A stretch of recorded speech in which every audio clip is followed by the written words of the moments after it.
ഡ്രസ്സൊക്കെ പോയി കഴിച്ചു. അന്നേരം നമുക്ക് പുതിയ ഡ്രസ്സ് എടുക്കണമെങ്കിൽ മൂവിയിലേ നല്ല നല്ല ഷോപ്പ് കാര്യങ്ങളൊക്കെ ഉണ്ട്.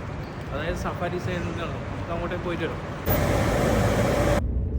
നാഷണൽ പെയിൻറ്റിൻ്റെ സൈഡിലാണ് ഡേ 1,